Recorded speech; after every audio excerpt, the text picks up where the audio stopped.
Hi guys, and welcome to the latest episode of GTA Fancast from the Wolves Fancast on YouTube. My name's Gully. Again, I'm going to be reviewing another Wolves fixture for you. Sadly, I'll bring a slightly less positive result this time. I was primed and ready to tell you that it's all a coincidence, and since I started doing these reviews, we just like a 1-0 win. But unfortunately, it wasn't to be. More said about that on the podcast that is available to you now. Go check it out on all your standard podcast platforms where we review the game in a little bit more detail.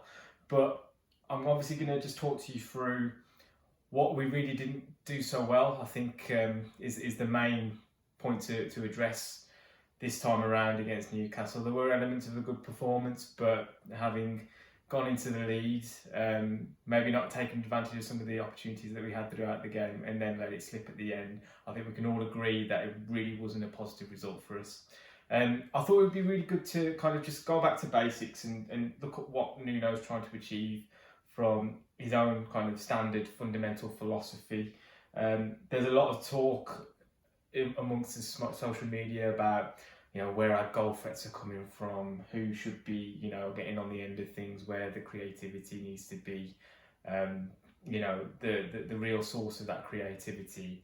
And I think it's worth, again, like I say, just kind of going through what I believe Nuno's kind of set base foundation is and how we look to implement that in a more evolved style. I think we showed elements of that again against Newcastle, and where our problems lie within the shape that Nuno insists on us playing in. So as you can see here, I've kind of set it out in quite a simple manner geometrically. This isn't a strict way of how we play, but if you look at it from a shape perspective, all good systems have what I would call kind of a symbiotic relationship, and by that I mean there is no attack and defence. There is very much the case that the whole system works in unison with each other. Now, the key point for a 3-4-3, like we like to play for the majority, is that, as you can see, it literally is pointing, where we want to have our strengths. So it's potency in this area, as you can see, the arrow kind of head shape that we've got there, and protection in this area, again, kind of an arrowhead shape. Now, I've kind of shaded in the wide areas as if to say we're not that keen on, finding ourselves in possession in those areas, and if we don't have the ball in those areas and we're on the back foot, then this is where we want our opposition to be channeled. Low risk, really. If you go back to the Leeds game, a lot of their attacking play was really kind of funneled into the corners, and as much as we were under the cosh in terms of pressure and territory, they weren't able to actually make too much of those kind of situations. So that's kind of the fundamentals, and it's really important to understand that Nuno is a pragmatist at heart. So the real strength that we want to kind of focus is in that middle section of the pitch.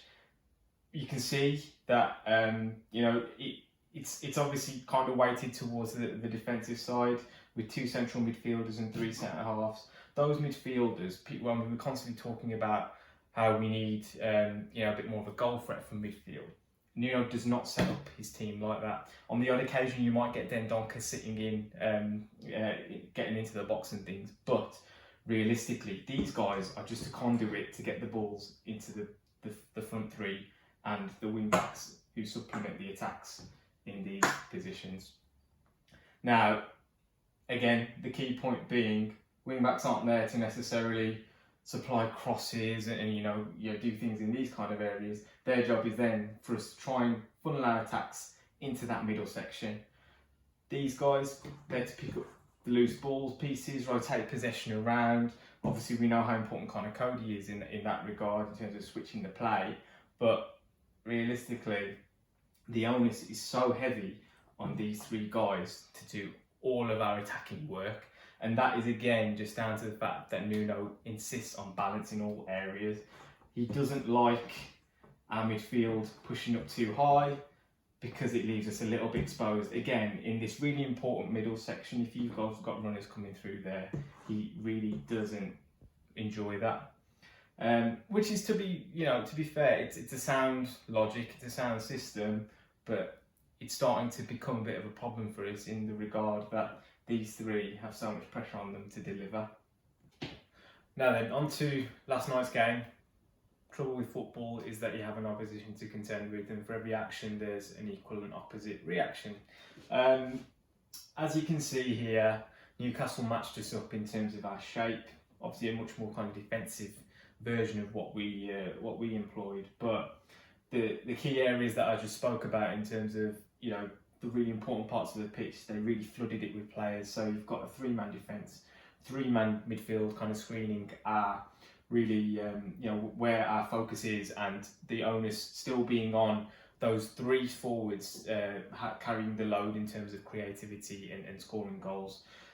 So yeah, like I say, you can see if I show this heat map of the Wolves team as a whole, dominating up until, you know, the final third, basically, as you would expect. In this part of the pitch, we're really comfortable, lots of touches, but there's like a hard stop, basically in front of their back five, where we're not getting our players in possession of the ball.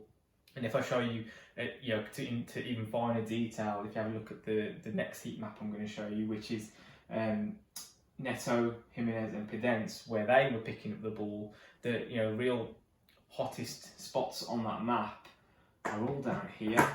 And I don't care who you are, if your most creative players and your forwards are operating this kind of a part of the pitch, you're not really going to score a goal. You know, it's really quite you know, disappointing to see that we weren't being a little bit braver in, you know, we didn't need to necessarily get those guys involved in the pitch. Dendoncker, Neves, Semedo, Sace, they're all quite happy recycling possession. The back three, all comfortable on the ball. So, you know, it's probably an exercise in patience for these guys to just, you know, stay a little bit higher up the pitch, and the chances will kind of come. But constantly, I mean, Jimenez was dropping into this kind of space, which isn't necessarily a problem if Neto and Pedence are still occupying that back three and there's still, you know, a threat up there.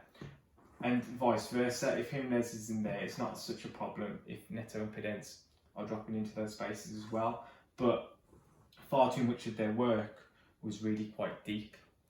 Now, I really want to pinpoint Semedo, because I think it was his best performance for a start, and I think he was the best player on the pitch for the majority of the game. What I really like about him, and you know, we talk about him replacing Doherty, is that he can and will accept the ball in these really high positions of the pitch. Now, strangely, I feel like Jamal Lewis, despite the fact that he could go in quite direct combat with Semedo, he seems to be a bit preoccupied by Neto's positioning, especially in the first half, and was kind of holding hands with Fernandes, and that allowed that very easy ball that Cody liked to play out to Semedo, and he's getting lots of possession out of the pitch. Now, it's obviously in the areas that I've highlighted where, you know, if you can help it, you don't want to play in those areas because this is where you're going to do your damage. But it was a way for us to get up the pitch as a team and really camp them in. I think, you know, you get Gully operating up here, you get Dendoncker closing in there. Once Semedo's in there, he's got a technical quality and ability to just handle the ball, and that's something that Doherty wasn't necessarily so strong at. If you have a look at, I've done a bit of a comparison here. Doherty's heat map from the 3-0 win at Everton, I tried to do a bit of a comparison with a game where we were dominant. That, you know, Doherty's heat map, it's 10-20 yards deeper than Semedo in terms of his touches and when he's getting on the ball. And Semedo, you know, the advantage again of being up here is that the whole team can push up and play from here and play little passes into Neto, and I think they linked really, really well. Whereas Doherty's strength was obviously being in this position, running from deep, linking up with Jimenez, but not necessarily movement with the ball, but without it. And I think that's part of the evolution that Nuno is trying to bring to the team. Now, the trouble being, we're not getting that from the left-hand side as well, which is what, in theory, will be the kind of utopia for Nuno. But he insisted on playing Sace again. I made the point in the Leeds review and the Fulham review that I don't think it's sustainable. He did a job for us, like we say, and he did a decent job.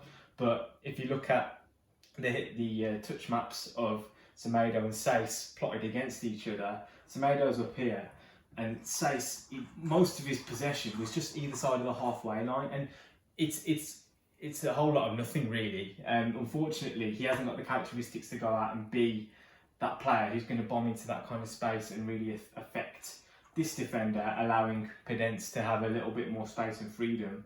And Pedence then had to do a lot of his work again in those kind of areas that you don't want him in. You don't want him in there. You want him closer to Jimenez and being more of a threat towards the centre of the goal. That lovely bit of skill that he showed to turn Jacob Murphy inside out is great, but all that he's ended up doing was being here. Jimenez is in the box.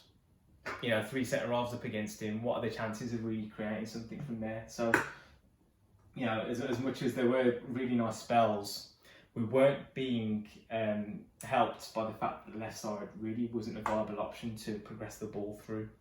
I think it's difficult to say that we did a lot wrong, absolutely, because I think there were good spells again, but I think it says a lot to just be a little bit braver in possession again. These guys not being in possession in this part of the pitch is partly because we weren't playing the ball into those parts, and maybe they've got to come deeper to get on the ball just because the guys are playing a bit too safe. Newcastle weren't ready to break on us, so why aren't we being a bit braver? There's no reason for us not to. Even if we lose possession, I don't think Nuno is overly concerned. Well, he shouldn't be overly concerned, but he insists on, again, balance being the operative word, his favourite word in the English dictionary, that Semedo can't get back, that Sace, who wasn't necessarily pushing on, can't cover in the spaces that Newcastle tried to fill if they ever tried to break on us. So, again, handicapped as a result, and the onus still being on those 3 to do all the work from an attacking perspective. Now, plan B has become Traoré, but not in, I would say, it suggests the best use of him. Now, if you have a look at the first 20 minutes player influence chart, so if you see the larger the player's name, the more touches they had, and you see their average position as well, you can see that our players in the first 20 minutes, when we had a good spell, much more central. Nelson Semedo again providing the width, but these guys, Neto and Pedence, were much more central, and I think they played much better as a result of being close to each other. They still had decent opportunities, and they were posing a threat to the back 3, which I don't think they coped with that well, but we just didn't persist and do enough of that. And but if you compare that to the player influence in the last 20 minutes, now you've got obviously Traoré here. Neto came on for Pedence, but Traoré's position was basically marooned out on this touchline. Again, back to the point, we don't want to play in those areas if we can help it. Neto as well, you see he's a bit more central with his positioning when he was playing on this right hand side, but he then becomes almost a winger because he's left footed, because he can whip a crossing from that side. He becomes more of a wing option in the last 20 minutes, and that doesn't feel like a real guaranteed avenue for us scoring a goal, especially because we just don't commit that many players to the box. I don't remember Dendoncker getting into the box and getting on the end of anything. Jimenez is our kind of primary source of headed goals, but he's then still up against 3 centre halves. So Traoré out here, he's up against, generally speaking, 2 defenders who will just say to him, "We'll go and get to the touchline, put a cross in, and see what you can do, see what comes of it." And that's a perfectly viable option for someone who really is almost guaranteed to take you on, but isn't guaranteed to pick someone out with his delivery. So if you think about where Traoré does his best work last season, when he had a really good season, it was all in this kind of area. You think about his goal against Man City, you think about his goal against Tottenham, it's here. And the other point I wanted to make was about where we're looking to take people on. If you can't pass through them, obviously he's a bit of a wild card player, but you can take people out of the game by driving past them. Now, if you look at the map that shows where our dribbles and take-ons were looking to happen, again, in those areas that we don't really want to be playing in, nothing at all suggested that a player was ready to take a man on in the middle of the park and take them out of the game. Traoré is that man who can do that, but then just decides to stick him out wide. I don't think it's the best use of his ability. Semedo is quite happy operating in that position and was having a lot of joy down that flank. what ended up happening, Traore and Semedo are both out there. They're playing on the same lines pretty much. And he's just dragging extra defenders out there with them. And you just get cramps. And Semedo didn't really get too much joy down that side once Traore was on, because they congested the pitch themselves. And, it's, you're almost harming yourself in doing that. So I think there's a lot to be learnt again, which, I mean, it feels like we should have learnt about this kind of thing by now. We don't seem to do well against teams that set up like this. Nuno's insistence on balance and insistence on pragmatism is really starting to harm us, I think, in these kind of games. You're playing on fine margins. When do we ever look like we're going to go into a 2-0 lead or a 3-0 lead? It doesn't happen. So you're always susceptible to a crappy goal, from a mistake, from a bit of luck, a bit of a fluke, a bit of a refereeing decision that doesn't go your way, and all of a sudden it's 1-1, and you haven't got time to then come back into the game and take advantage of anything. We're essentially wasting 45 minutes at a time these days, going 0-0 at half time, when we've got the players and the talent on the pitch to go and attack teams properly. But, Nuno in his handbrake, he's always got his left hand on the handbrake, hasn't he? He's always ready to pull it up as soon as he feels necessary. And going up 1-0 and bringing on Martinho, going slightly more negative, it all kind of plays into that kind of narrative, which, if we're going to talk the talk about, trying to, upset the elite, we've got to walk the walk now. And going out and dominating teams like Newcastle is what we need to be going and doing. So, I mean, let me know what you think. If you think I'm being a bit harsh, if you think there's anything else that you thought was worth pointing out and thinking about, let me know in the comments below. Like, subscribe, guys, and hopefully next week I'll have a much more positive review of a victory over Crystal Palace, because we've got to start implementing this more brave style of play soon, because at the moment we're not doing enough in games. But like I say, I'll be back next week with another review against Crystal Palace, so see you then.